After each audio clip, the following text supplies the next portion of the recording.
Hey guys, welcome back to another Mythic Legions review. Today we're taking a look at the Hellfire Goblin from the Arethyr wave. On the back we have the new artwork with the demon Arethyr on it. And on the side we have a bit of lore on the Hellfire Goblin himself. Mythic Legions come in collector friendly packaging. They are easy to remove without having to rip anything. When the four ancient evils returned to Mythos, they brought back with them the Hellfire Goblins.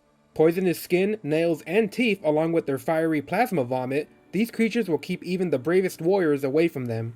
Related to the Bog Goblins, these creatures are far more vicious, tainted by the dark nature of Arethyr's realm. The Hellfire Goblins make very powerful soldiers for the Legion of Arethyr. Let's check out his detail. You can't help but notice the amazing sculpture on the figure.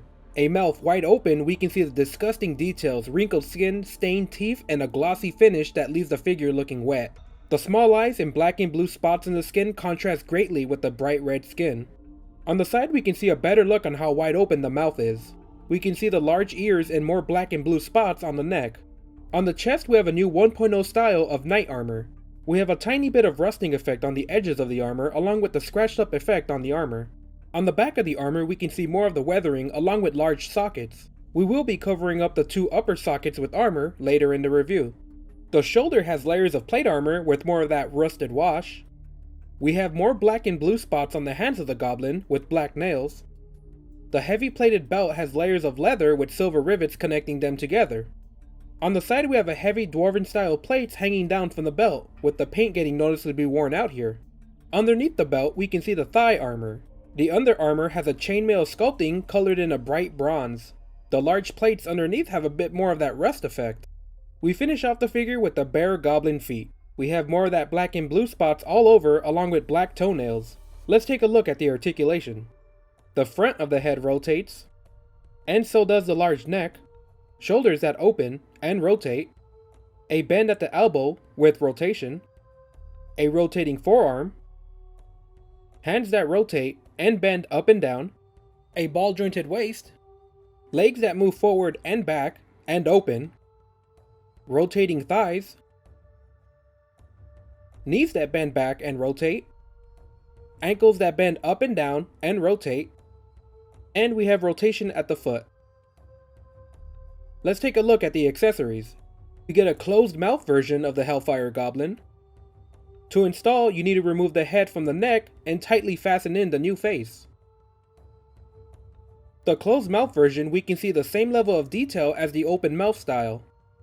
We get an extra pair of hands in a closed fist so you can hold on to the weapons. To install the hands, you pull the old ones out and socket the new ones in. We get a large slimy looking tongue. It's made of a soft bendy plastic. It has a peg on the base of the tongue to install into the mouth. But first we have to remove the original. After removing the tongue, you can simply peg the longer tongue into the socket in the mouth.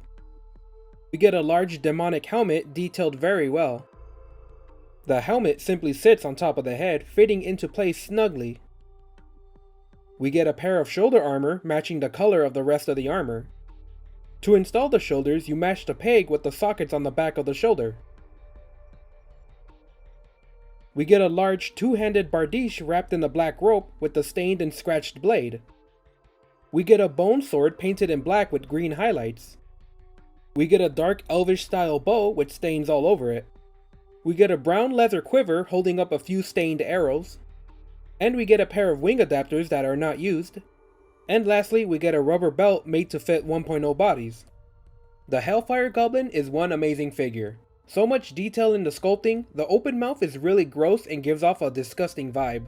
There are so many unique ways to change this figure up with so many extra accessories. You can easily army build this figure and have a lot of unique combinations. Four Horsemen did a great job turning the almost cute Bog Goblin into a demonic creature. The amount of accessories is insane and a lot of them are unique to this figure. 3 weapons, a quiver, helmet, 2 tongues, and an alternate head and hands give this figure a ton of added value. The way you can hot swap out the tongues is a really cool feature and gives the figure a lot of depth into how you want to display it. Another thing that's unique is the helmet. While this figure's model has been used before in the original Bog Goblin, simply adding a helmet changes the profile so much and can even be used on the original. Overall, he's an amazing figure, a must-have for anyone collecting Mythic Legions. You'll have so much options on how to display this figure, you'll need multiples if you can't decide. The new parts they added onto this figure shows real promise in what's to come for 4 Horsemen. Just having a bit of new accessories really breathes in new life into the older models. Definitely worth picking up. This figure hits all the right spots on what makes Mythic Legions a great toy line.